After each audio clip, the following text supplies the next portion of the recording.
tal? Buenas tardes. Soy Enrique Romero, como todos los viernes a las 2 de la tarde.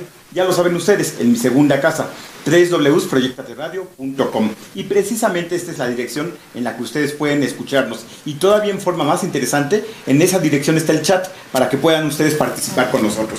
Les recuerdo, en este momento estamos siendo transmitidos en YouTube. Solamente ingresan Proyectate Radio 4 e inmediatamente aparecemos nosotros. En Facebook Live. No hay pretexto para que no escuchen un tema tan interesante con nuestro invitado especial, Carlos Baños. ¿Cómo estás, Carlos? ¿Cómo estás, mi estimado Enrique? Gracias por la invitación ante todo. Sí. Y mira, pues aquí estamos. Qué bueno, Carlos. Para que el público sepa con quién estamos y por qué tienes fundamentos para hablar de lo que estudias, cuéntanos un poco de tu formación académica. Bueno, yo estudié Sociología, que sí acabé, Derecho, de la cual soy pasante, y aparte algo de Historia y algo de Filosofía en la UNAM, que las dejé a medias, pues porque ya cuando uno tiene lo que necesitaba, creo que ya no es necesario continuar. Una maestría en Políticas Públicas, estudios de maestría en Política Criminal y medio doctorado en Ciencias Sociales en el Colmex. Y pues me dedico mucho al análisis de estos temas, sobre todo los más polémicos de la agenda democrática, especialmente de las transiciones. Uno de esos temas es justamente el tema de la política antidrogas. Que es de lo que vamos a hablar hoy. Yo te sigo desde que hemos coincidido en algunos espacios de comunicación en Televisa. Así es. Y tú sostienes que es importante legalizar las drogas. Absolutamente todas. ¿En serio? Todas, absolutamente todas. Eso va... ¿Sabes que el problema de las drogas, de las adicciones, es un problema de salud? Claro. En el que inciden elementos económicos, políticos, y que trae consecuencias en la salud mental, en la delincuencia. A ver, cuéntanos un poco. Así es. Mira, empecemos... ¿Tienes evidencias de que eso en otros países, cuando se legaliza, disminuye la problemática? Cuéntanos, por favor. Si me permites, vamos a poner las coordenadas fundamentales del tema y del debate. Tiene que saber la gente que obviamente está platicando, está escuchando con una persona que se adscribe como liberal, del liberalismo clásico, del que surge con la Ilustración y del que fue avanzando desde el siglo XVIII para acá. Esencialmente eso es lo que tenemos que ver. Para nosotros los liberales hay tres conceptos fundamentales que son libertad, racionalidad y responsabilidad. O sea, la gente tiene que asumirse como un ente que toma decisiones, que esas decisiones, esa es la libertad, que esas decisiones tienen que estar mediadas por la razón, por la información, por el buen funcionamiento de la cabeza, esa es la racionalidad. Y una vez que se toma la decisión, para bien o para mal, uno tiene que asumir las consecuencias de sus decisiones. Es un eje muy sencillo. Libertad, racionalidad y responsabilidad. Sí. El mundo moderno, mi estimado Enrique, esto que nosotros llamamos modernidad, realmente ha venido de la mano con el liberalismo, aunque la gente luego de repente se le olvida. Realmente todos los grandes avances que hemos tenido a nivel civilizatorio se enraizan justamente en el liberalismo. ¿Dónde está el problema actual con respecto a las drogas? ¿Qué es una droga? Empecemos por las cosas más elementales. Bueno, mira, cualquier definición hasta de la Organización Mundial de la Salud te habla más o menos de que son estas sustancias de origen animal, vegetal, mineral, que debido a su impacto en el sistema nervioso central generan ciertos estados de placidez, de relajación, de estimulación, de excitación, y por eso la gente busca el consumo. Digo, hay que entender cuál es la esencia de esa mercancía y no verla desde un principio con un punto de vista moralistoide, sino desde un punto de vista estrictamente económico. Por eso la gente consume drogas, por el efecto que les genera. Claro, por supuesto es una sustancia que puede generar impacto, como bien lo dijiste, un impacto negativo en la salud de los consumidores, pero no es necesario. O sea, es una... No necesariamente. ¿Por qué? Porque todo depende, mi estimado Enrique, de la calidad de la droga, de la cantidad de la droga y de la regularidad en el consumo. Eso es lo que luego de repente no analizamos. A ver, ejemplo, empecemos inclusive con las drogas que son legales, ya, y que luego a la gente se le olvida que son legales, que son el alcohol y el tabaco. Son legales, uno va a cualquier supermercado y las consigue, en cualquier tienda de conveniencia, 7-Eleven, Oxxo, el que gustes y las consigues, ahí están. Nadie te obliga a consumirlas de entrada. No, yo tengo la libertad de abrir el refrigerador y sacarlas. La cerveza alemana o la mexicana, lo que se me antoje. O hasta no sacarla, ¿no? Porque eso es importante lo que acabas de decir. Cuando el consumidor está frente a la droga, tiene las siguientes opciones. Tienes primero el sí y el no, de entrada. Entonces, si yo decido no consumirlas, no hay ningún problema. La decisión básicamente es del consumidor.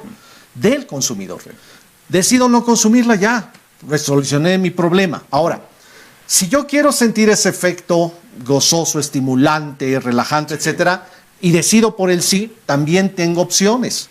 Tengo la opción de hacer un consumo moderado, responsable, ¿no? Donde yo también difiero el consumo, donde sé sobre el efecto pernicioso que puede tener en mi salud si la consumo regularmente, o de una calidad bajísima, y la decisión también depende de mí.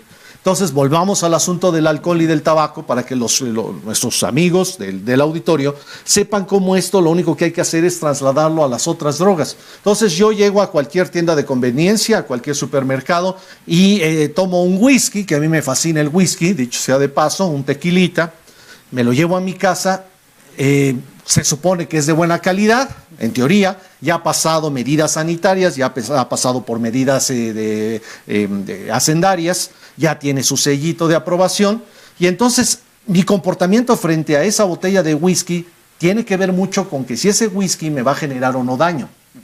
Si yo me espero el fin de semana con mis amigos, como mi amigo Enrique, nos vamos, nos echamos unos whiskies, 2 o 3 tragos, además comemos, también de tanto en tanto nos tomamos un agua mineral y lo vamos difiriendo, y en un fin de semana nos aventamos hasta 5 whiskies, ¿no? Punto. Se acabó, pero además también comí, además también tomé otra clase de líquidos, y además no lo hago seguido. Entonces es un consumo hasta cierto punto moderado y además diferido. De tal suerte que no me privé yo del consumo de ese whisky, pero también sé que si lo consumo diario, por ejemplo, y lo consumo varias horas al día, entonces sí me puede llegar a afectar en la salud. Ejemplo, ¿no? Tan sencillo como esto. En México al año mueren cerca de 25,000 personas por problemas que tienen que ver con el consumo inmoderado de alcohol. 25,000 personas. En el caso del tabaco son cerca de 43,000 personas las que mueren por complicaciones derivadas del abuso, sobre todo del abuso. Aquí el asunto es entonces empezar a visualizar todas las drogas en esta dimensión. Es decir, para empezar, nadie te obliga a consumirlas en un mercado libre, ¿no? Empecemos desde el liberalismo, nadie te obliga. Y si tú eres un consumidor responsable y sabes que un consumo inmoderado de drogas de baja calidad, inmoderado, te puede afectar, entonces tú eres el responsable de esa afectación si lo llevas a cabo. ¿Dónde está el gran problema de las políticas prohibicionistas y punitivas como la que priva hoy en día en México, Enrique? Que no resuelves el problema y además se puede incrementar. Déjame darte algunos datos que son fundamentales. Se me ocurrió alguna cosa psicológica. Ajá. Tratas al pueblo o a la gente, a los que queremos consumir. Exacto. Como niños. Como imbéciles, como retrasados como si mentales. No supiéramos decidir. Exacto. Ya entendí un poco lo que estás compartiendo. Exacto. Fíjate, Enrique, que eso que acabas de decir es muy importante. Para las personas que se asumen liberales o con base en la filosofía liberal, el gobierno es un mal necesario y muchas veces es el peor enemigo. ¿Por qué? Porque te vende productos que realmente no necesitas a precio muy caro. Entonces, cuando sale un político y te dice, no, es que yo voy a ver por tu salud y por eso voy a perseguir al narcotraficante, voy a gastar millones de pesos en perseguir al narco y al dealer para que no llegue la droga a ti. Te está tratando como imbécil, como retrasado mental. Es lo que la gente luego no percibe. Cuando un burócrata, un político, dice que él va a cuidar tu salud y por eso va a gastar mal tu dinero, y tú no replicas, y tú le haces caso, eres imbécil, sinceramente te lo digo. Porque un ciudadano consciente, racional, responsable, libre, dice, no, espérame, mi salud la cuido yo, Tú nada más eres un auxiliar en el cuidado de mi salud. Y lo que tú tienes que hacer es tener instituciones públicas de salud óptimas, en buenas condiciones, dicho sea de paso, no las de ahorita. Debes de proveer información necesaria para que la gente tome sus decisiones desde el sistema de educación, desde el sistema mediático, desde el sistema periodístico, desde el sistema de salud. Provéeme la información, déjame que yo la procese y déjame que yo tome la decisión. No tomes la decisión por mí, porque en el momento en que permites que el gobierno tome la decisión por ti en un asunto que realmente te compete a ti, te está tratando como imbécil y en cierta medida lo eres porque lo permites. En ese sentido, es importante la concepción que tengamos nosotros, como nosotros luego decimos en términos incluso medio chambones, ¿no? Y subidos, la antropología filosófica, ¿no? Es decir, debe haber una antropología filosófica. ¿Cómo concibes que es el ser humano y especialmente el ciudadano frente al gobierno? Si concibes que el ciudadano es imbécil frente al gobierno, bueno, pues te van a recetar todo el gasto que quieras y además con un pretexto baladí, con un pretexto infantil que es cuidar lo que realmente te corresponde a ti. Lo que yo tendría que cuidar. Exacto. Con el auxilio de ellos, sin duda, pero ellos son los auxiliares. El que realmente hace la labor de cuidado de tu salud eres tú. Es como también en el asunto del estudio, ¿no? Siempre se nos olvida ahorita que está la rebatinga sobre la reforma educativa, nada más como un ejemplo, ¿no? Siempre el que menos importa es el estudiante, si te fijas, ¿no? Siempre importan más la burocracia, los grupos magisteriales, algunos intereses orgánicos que tienen que ver con el sistema, pero nunca el verdadero estudiante, cuando la esencia del estudio es cuando una persona se sienta frente a un material educativo a procesarlo, ¿no? Es exactamente lo mismo, pero en el ámbito de la salud. Mi salud la cuido yo, lo demás está para auxiliarme. Empezando por una información cierta, verdadera, y después por los servicios que yo como contribuyente quiera pagar. Te voy a poner un ejemplo, mi estimado Enrique, de lo mal que se ha invertido en salud en materia de drogas. La guerra que empezó Felipe Calderón, la llamada guerra contra el narcotráfico, 2006, cuando se dejaron, y luego la siguió de una u otra manera Peña Nieto, se dejaron pasar 10 años, del 2006 al 2016. Ahí te van más o menos algunas de las cifras brutales. 185,000 homicidios de la guerra del narco. Entre 30 y 40,000 desaparecidos. 10,000 quejas en materia de derechos humanos, especialmente contra los cuerpos armados, policíacos y militares. Además, el presupuesto para combatir esto pasó de 50,000 millones de pesos a 110,000 millones de pesos, poquito más que se duplicó. ¿Y sabes cuáles fueron los resultados? Muy sencillos. Hubo aumento inclusive en el consumo, especialmente en los jóvenes y en las mujeres. Los cárteles, pues ya sabes que son como la cabeza del monstruo de Hidra, ¿no? La cortas y salen otros dos, ¿sí? ¿No? Es decir, quitas al capo, pero abajo hay 10 lugartenientes que quieren ocupar ese puesto y además ya sabemos que se rearticulan con una facilidad brutal. El mercado de drogas aumentó también el consumo y aumentó el número de adictos. Esto en términos económicos, mi estimado Enrique, se llama una desinversión. Cuando tú gastas más dinero y obtienes menos resultado, es una estupidez. Es una desinversión en términos estrictamente económicos. En términos económicos no sirvió. No sirvió. Y en términos de resolver el problema, tampoco. Y entonces, ¿por qué? Porque partes de supuestos errados, datos errados, argumentos errados, y entonces ese es el esquema que nosotros llamamos la política punitiva prohibicionista o prohibicionista punitiva. Es decir, primero prohíbes y a partir de ahí castigas, ¿no? Pero además asumiéndote tú como gobierno, como si tú fueras la quintesencia de los intereses de todos los consumidores, cuando los consumidores a ti jamás te dieron ese papel y solo estás gastando el dinero de los contribuyentes a lo bruto.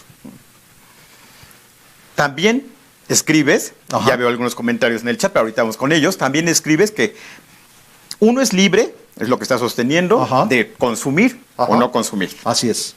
2. La guerra contra el narcotráfico ha sido ineficiente y al contrario, parece que es contraproducente porque ha aumentado el consumo y se ha desperdiciado una cantidad muy importante de dinero. Total.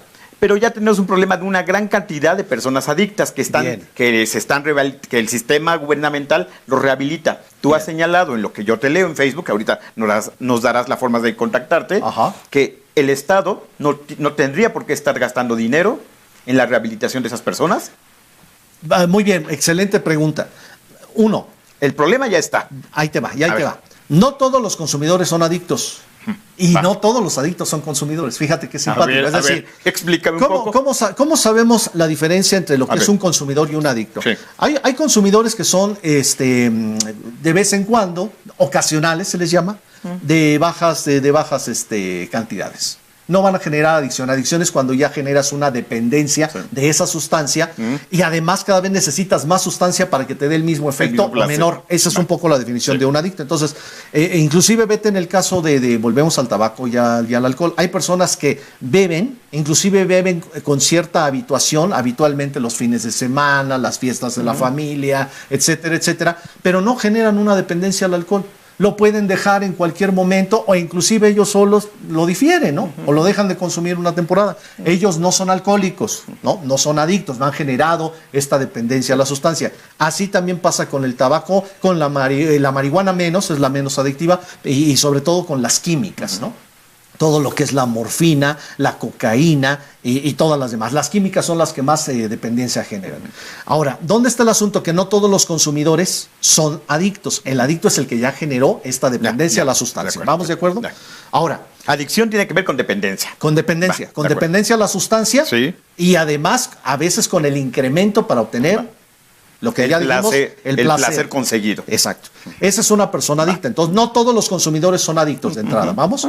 Ahora, ¿de qué hay que atenderlos? Claro que hay que atenderlos por el asunto de la salud, Pero aquí la esencia, mi estimado Enrique, es no por perseguir marihuaneros y amapoleros en la Sierra de Guerrero o en la que te guste, estas personas van a dejar su adicción. En términos científicos, diríamos nosotros, son dos variables totalmente independientes. Una nada tiene que ver con la otra.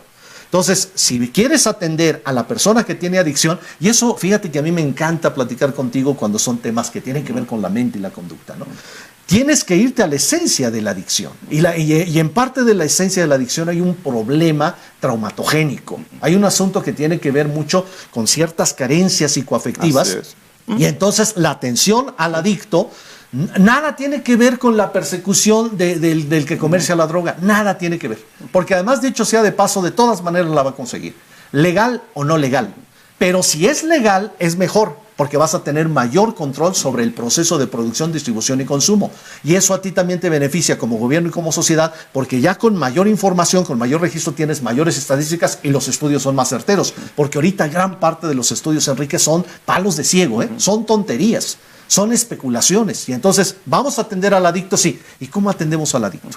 Tú sabes perfectamente que tiene que ver mucho, sí, con el asunto del cuerpo, con cómo vas eliminando esas sustancias tóxicas, su entorno familiar, su entorno económico, ¿no? Su historia de vida, y entonces atiéndelos ahí. Y fíjate, y ese dinero que tú estás malgastando persiguiendo narcos, mejor dedícalo a la atención de esos adictos. Para que tengan un espacio de atención integral en las instituciones de salud y puedan salir adelante. Ojo, a lo mejor va a haber adictos que inclusive van a ser, y tú lo sabes, son reiterativos, ¿no? Lo dejan un rato, vuelven a caer, lo dejan un rato. Y hay unos que ya viven permanentemente en el viaje, ¿eh? Yo, por ejemplo, que tengo muchos cuates que van a esto de los grupos de alcohólicos anónimos, neuróticos anónimos y a mí ellos me lo han dicho, alcohólicos anónimos. Dice, yo ya hace años que no bebo, pero sigo siendo alcohólico. O sea, soy adicto, no consumidor, lo que decíamos, ¿no? Sí. Hay consumidores no adictos y adictos no consumidores. Entonces, hay alcohólicos que te dicen, yo sigo siendo alcohólico y tengo todavía problemas con el alcohol, ya hace 8 años que lo dejé. Bueno, lo dejaste de consumir. Pero la relación con el alcohol y los efectos que tuvo en tu salud, en tu vida familiar, en tu vida afectiva, en tu vida laboral, siguen estando presentes. A esa gente hay que atenderla, claro, por supuesto. Aquí podríamos tener hasta opciones, mi estimado Enrique. Podríamos ser un poco más crudos y decir, bueno, si tú te generaste tu mal, págatelo tú, sí. ¿No? Podríamos ser así de crudos. Yo abrí el refrigerador, yo saqué la sustancia. Ahí está. Sí. La otra esa es una vía y podría ser válida. Eso se llama individualización de costos, ¿no? La decisión la tomaste tú. El problema lo resuelves tú. Así de sencillo, así de sencillo. Sería como una especie de liberalismo tranza. Pero en ese problema, en el que soy consumidor, violento a mi hija, falto al trabajo, ya no soy productivo, ya no se quedó en lo individual, Carlos. Exacto. Y ese efecto secundario, ya cada uno lo tiene que procesar de forma distinta. Ejemplo, qué bueno que sacaste lo de la familia. Cuando tú estás en un ambiente familiar tóxico, ¿no? Nocivo, obviamente ya hay también una responsabilidad penal. Y eso también es tu responsabilidad por tu consumo. ¿Sí entendemos eso? Sí, entonces, claro. Al Estado, al gobierno, a la sociedad le corresponde proteger a la persona que está siendo violentada por un adicto. Sí. Y a ese castigarlo. Volvemos al asunto de la individualización. Entonces, en el caso, fíjate que en el caso de los adultos no hay tanta bronca. La bronca es con los infantes. ¿Por qué? Porque si yo estoy con una pareja o unos amigos alcohólicos tóxicos, ¿sabes qué? Yo tomo mi distancia y ahí te ves. Si estoy casado, me divorcio. ¿No? Y si te pones violento, también te pongo una orden de restricción. Volvemos al asunto de la personalidad, de la responsabilidad personal. Volvemos a ese asunto. Y en el caso de los niños, obviamente, que son siempre los más vulnerables a estos casos, son a los que más tendría que estar protegiendo el Estado. Y fíjate qué interesante, casos como en Estados Unidos, el famoso Childhood Services, ¿no? Es decir, los servicios que siempre están permanentemente monitoreando en las escuelas, en los centros de salud, cuáles de los niños presentan, tú lo sabes como psicólogo, presentan ciertos efectos postraumáticos de estar viviendo con un adicto violento, porque además volvemos al asunto que no todos los adictos son violentos. Hay unos que son bien pasivos, mi estimado Enrique. Que son no dañan a nadie. No, es el típico que se pone en el sillón y se queda dormido, ¿no? O hasta se pone simpático. También hay que desmitificar este asunto del adicto violento. No, hay unos adictos que son hasta un 0 a la izquierda y no te generan mayor problema. Hay adictos creativos. Exacto. Productivos. Sí, me acordé. Sí, fíjate que también hay que desmitificar esta parte. Que no tienen alteraciones familiares. Mira, yo te soy sincero, Enrique, inclusive en mi experiencia de vida, yo he estado en la burocracia, en la academia, bueno, igual que tú, ¿no? En muchos espacios. Y he estado en algunos espacios donde tú sabes que hay personas que consumen drogas, que algunas son adictas a las drogas y no te darías cuenta que lo son, sino hasta que en algún momento, en alguna circunstancia, ellos mismos lo dicen o tú lo notas, pero dices, oye, este cuate, es más, hasta es más responsable, llega temprano, se clava más en su trabajo, exacto. Entonces también cuidado con esa parte, porque inclusive tú sabes que a nivel de derecho laboral, la ley laboral siempre dice, ¿no? Hay una especie como de estigma, ¿no?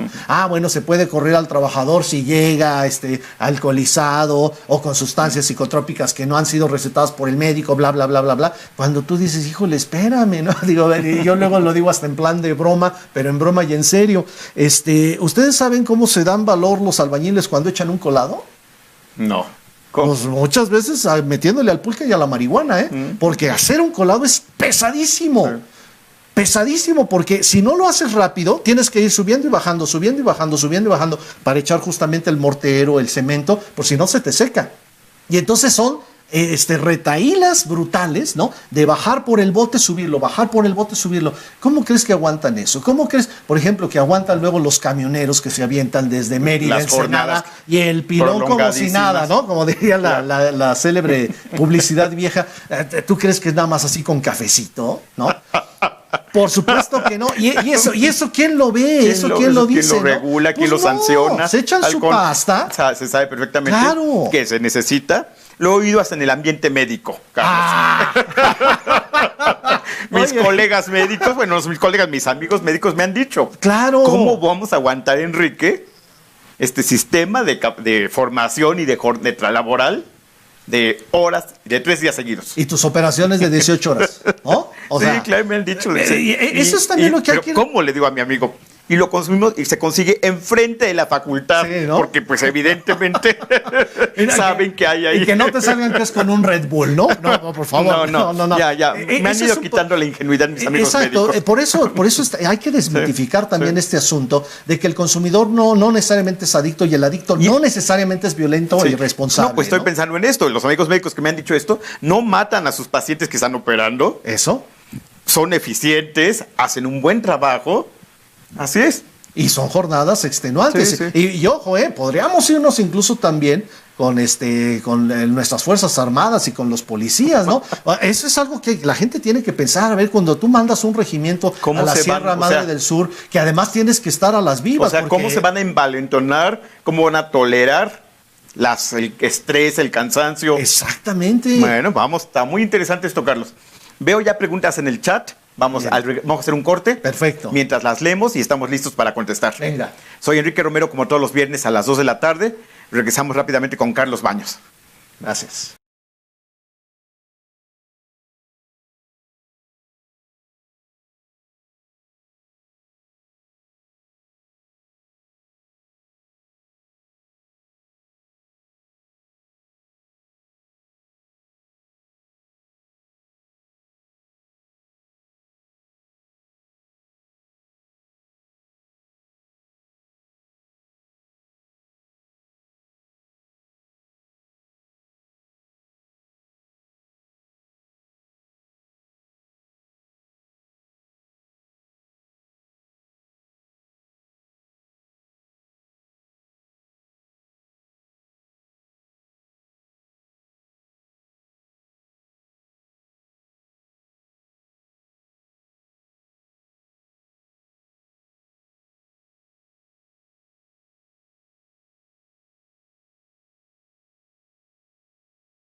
Estamos de regreso. Estoy hoy viernes con Carlos Baños, muy emocionado con todo este tema tan intenso y polémico, Carlos. Sin duda, Enrique. Ya veo algunas preguntas aquí en el chat. Adelante, vamos ¿Las a darle. contestamos? Vamos a Mejor darle. dicho, las contestas, que tú eres el experto. ¿A qué te dedicas? Para la persona que nos acaba de sintonizar, Efraín.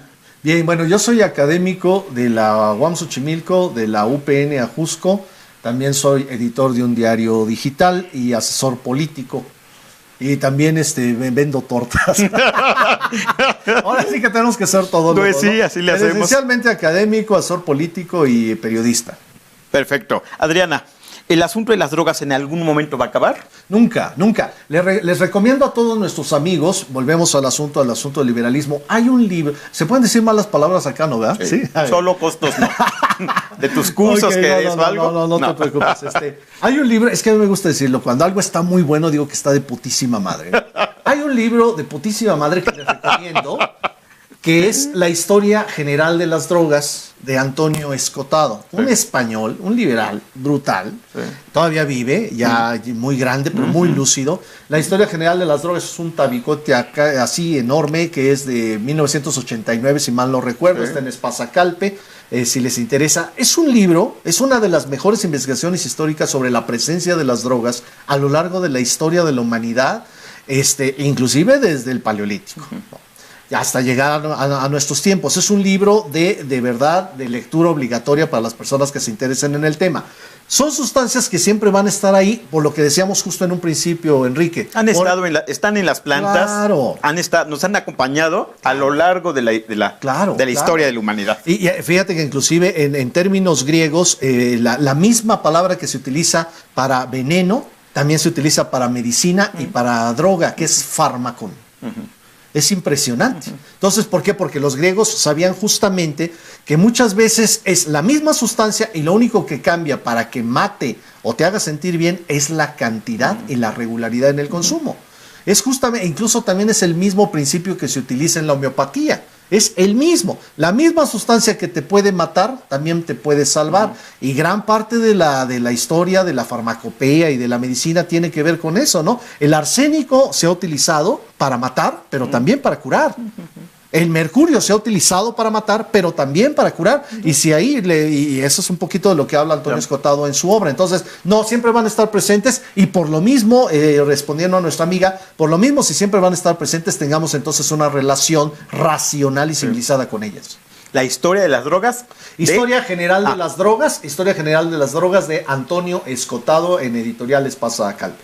Jaime coincide contigo, es decisión de cada uno utilizarlas. Exacto. Pero si ese uno es menor de edad, vulnerable emocionalmente. Excelente pregunta. ¿Cómo está ahí el asunto? Excelente pregunta. Los menores siempre tienen que estar obviamente protegidos, ¿no? Y quienes deben de protegerlos en primera instancia son sus padres, madres y toda la sociedad adulta que lo rodea. Si tú te fijas, por eso siempre la discusión es cuál es la edad mínima para consumirlas. Para Estados Unidos son 21 años, porque ves que ese es el periodo en el que tarda de maduración completa del cerebro. Para nosotros son 18 años, ¿no? Pero hay algunos que hablan de que incluso se podría reducir porque volvemos al asunto, dependería del tipo de droga, de la calidad de la droga, de la cantidad de la droga. Y además no nos hagamos mensos, pues, mira, yo soy profesor, he sido desde secundaria, preparatoria, universidad, posgrado, desde la década de los 90 del siglo pasado. Y lo que te decía justamente, mi estimado Enrique, al principio, es que en las últimas encuestas aparece que los chavos tienen más acceso a las drogas con cada año que pasa. Y desde siempre han fumado y desde siempre han tomado alcohol. Desde siempre, ¿no? Y yo cuando hablaba con mis tíos y mi abuelo incluso decía, no, hombre, pues nosotros empezamos el consumo de alcohol y de tabaco a los 10, 11 años, ¿no? Claro, en aquel entonces no se espantaba tanto la gente. Luego después vino una especie de onda moralina, sobre todo después del 68, del asunto de la legalización, del asunto del movimiento hippie, etcétera, etcétera, fueron como medio estigmatizadas por la relación que se tenía con el amor libre, con la falta de autoridad, con la crítica a la guerra de Vietnam, etcétera, etcétera, se estigmatizaron un poquito y ahorita, hoy en día, la gente lo hace, pero no lo dice. La pregunta básica, y ahí tendríamos que ir al debate, ¿no? ¿Cuál sería la edad mínima para que una persona empezara a consumir algún tipo de drogas, algún tipo? Y si no, entonces, ¿qué medidas tendría que aplicar el gobierno para que no se consumieran? Pero nosotros sabemos, tú y yo sobre todo, que somos profesores universitarios y hemos tenido mucha experiencia, que es muy común ver a los preparatorianos y a los universitarios consumiendo alcohol, tabaco y algún otro tipo de drogas. Entonces, sin engañarnos, tendríamos que ver entonces qué medidas podemos hacer, sea paliativas o correctivas, pero también sobre todo con base en la orientación del daño que te puede causar. Porque dicho sea de paso, la etapa de la adolescencia siempre ha sido problemática, siempre. ¿Por qué? Porque es esa etapa donde los chavos quieren ser más libres, pero no más responsables. ¿Sí me explico? Sí, claro, totalmente. Entonces, y siempre vamos a tener esa bronca, y los mismos padres, pues, ¿no? Los mismos padres que de repente toleran y hasta ven bien, que el chamaco de 15, 16 ya se está echando sus alcoholitos en la fiesta de la familia, pero luego los regañan cuando están fumando marihuana. Entonces, de repente, como que si como sociedad mandamos señales contradictorias y opuestas, pues los chavos ya sabes, son inteligentes, se van a salir por la tangente, y van a decir, bueno, pues si se trata de ser hipócrita y doble cara, pues yo puedo igual que mi papá. Claro, y los jóvenes lo aprenden a hacer, lo hacen en la casa, y no lo hacen en casa, pero con los amigos sí, o claro, le encuentran las mañas. Así es, entonces, en es ese una caso, realidad en la que están los jóvenes. Lo que sí yo digo que con los niños, o sea, digamos, de la pubertad para abajo, sí es una infamia, y tendría que ser castigado. Y en el caso de la adolescencia, que son de los 12 a los 18, habría que pensar si a lo mejor a partir de los 16, por ejemplo, ya se pudiera tener cierta tolerancia a ciertas sustancias, ¿no? Para no caer justamente en los excesos y en la hipocresía social de saber que todo el mundo lo hace, pero mejor volteamos la cara. Lo que tú comentas, yo lo traduzco como educador. Cuando a partir de los 16 años, muchos padres con los que trabajo en grupos de padres de familia, de orientación, a los 16 años no saben de tomar decisiones, están bien inmaduros. Si los padres creemos eso de nuestros propios hijos, estamos fomentando que sean inmaduros y no puedan tomar decisiones. Si yo sigo poniéndole el suéter azul, así es.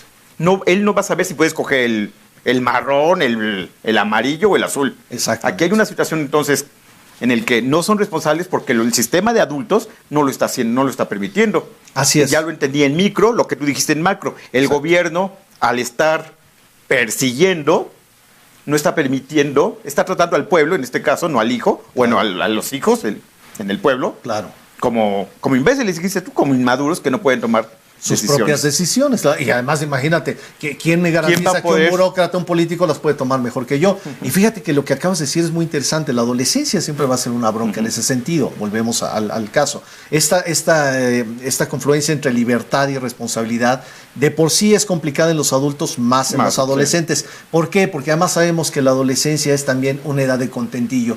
Cuando no quiero asumir responsabilidad, entonces soy niño. Cuando quiero gozar de todas las libertades, ahora entonces sí soy como adulto. Entonces, es ese jueguito perverso que inclusive los adolescentes saben manejar muy bien. Carlos, ¿en qué países o hay evidencias de que en algunos países la legalización de las drogas resuelva de alguna manera parcial o de alguna manera o totalmente el problema? Parcial sí, sin duda.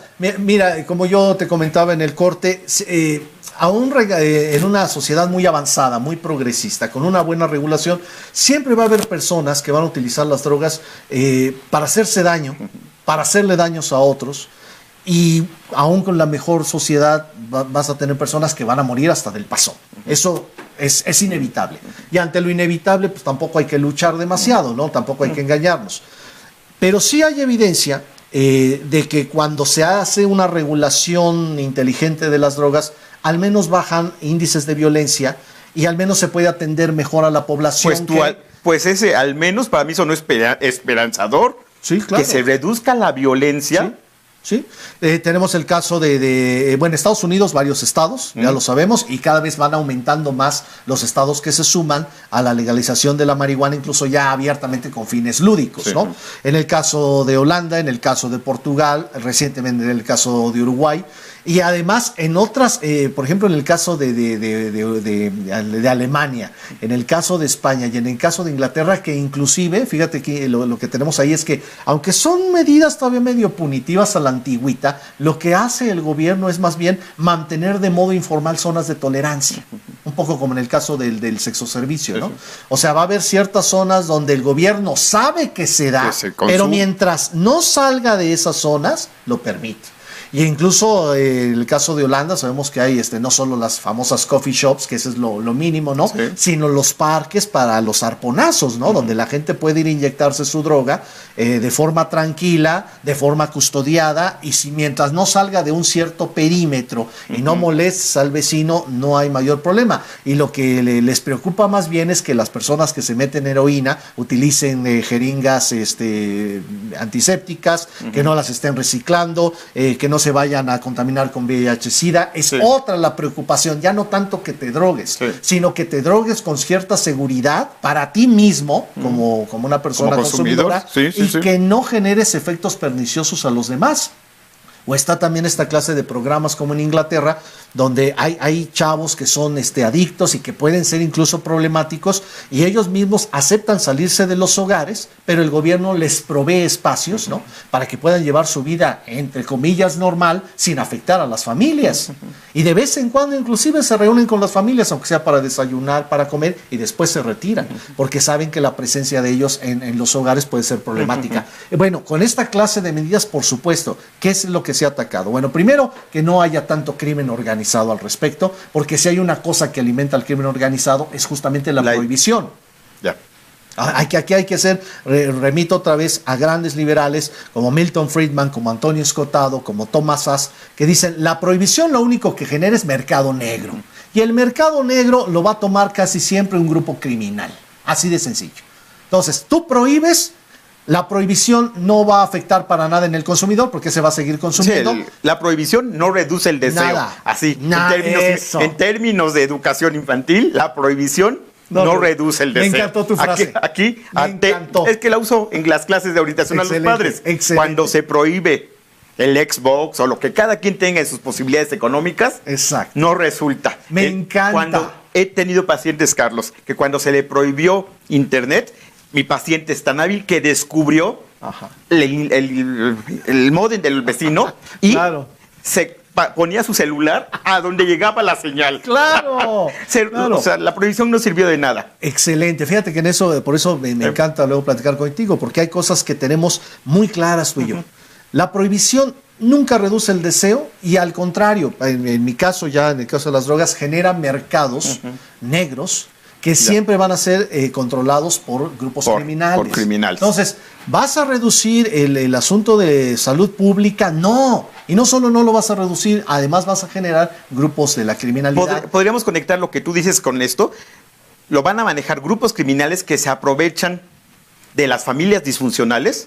Claro. ¿Así? Por supuesto. Y mira que, bueno, familias disfuncionales ya son casi deporte nacional, ¿no? Sí, por supuesto, ¿no? ¿Y dónde va a estar el problema? También va a estar el problema de que esos grupos criminales, al rato no solo va a ser la droga, al rato va a ser la trata de personas, al rato va a ser el asunto de las armas, al rato va a ser... Entonces, lo único que estás haciendo, Enrique, lo único que han hecho nuestros gobiernos estúpidos, porque no hay que decirles más que de esa forma, es estar alimentando a la delincuencia organizada con sus medidas prohibitivas. Yo siempre lo he dicho tajantemente, en la medida en que prohíbes, es más, yo creo que hasta a veces lo hacen a propósito, porque los políticos muchas veces se alimentan de la lana que les da el narcotráfico con tal de que los protejan, se protegen mutuamente, ¿no? Entonces, pero también la culpa la tiene la sociedad, también lo voy a decir, porque una sociedad madura, crítica, diría, no, ¿sabes qué? Ya por mí, legalízala toda, ¿sí? Yo me voy a encargar de cuidar a mis chavos, a mis hijos, y además deja que yo decida. Si por algo mi hijo es menor y si está dañado, ayúdame, sistema de salud. Sistema de salud, nada más, ¿no? Sí, pero ¿qué necesidad decido sobre tienes? Y tú no, te imaginas la cantidad, te digo, yo la última cantidad que viera, más o menos en el orden de 120,000 millones de pesos gastados en la guerra contra el narco, que además no nos da resultado. Ese dinero, mejor canalízalo para la atención de adictos, para el buen sistema educativo, para buen sistema de salud, para que la gente tome decisiones adecuadas en la materia. Y aquí es justamente donde tenemos que ser como sociedad muy críticos, pero también muy racionales y muy responsables. Muy interesante, Carlos. Un último comentario, ya que nos está yendo el tiempo, pero mira lo que nos dice Mónica Maciel. Sí, pero este país no está preparado. Bueno, hay que decirlo. Nuestros hijos no están preparados para tomar decisiones. El pueblo no está preparado. ¿Qué crees de eso? Hay una cosa, y aquí como último comentario para también nuestros amigos, nunca, jamás alguien está preparado para dar el primer paso. Jamás. O sea, es que es algo que, mira, tú como psicólogo también, yo como sociólogo nos gusta, siempre va a haber el pionero. ¿Cuándo va a estar preparada mi hija para su vida sexual, para el consumo de sustancias, para... Siempre existe una figura que se llama el pionero, el aventurero, el emprendedor. Es esa persona que da el primer paso diciendo, no, sí se puede, sí se puede. Y en la medida en que él demuestra que se puede, entonces poco a poco se van sumando los demás. Aquí habrá que decir, mientras nosotros creamos que no estamos preparados, nos estamos poniendo, tú como psicólogo lo sabes, nos estamos poniendo un candado mental. En la medida en que nosotros abrimos ese candado, decir, no, a ver, ¿por qué no? A ver, ¿qué tan difícil es decir no? ¿Tan difícil es decir no si no quieres?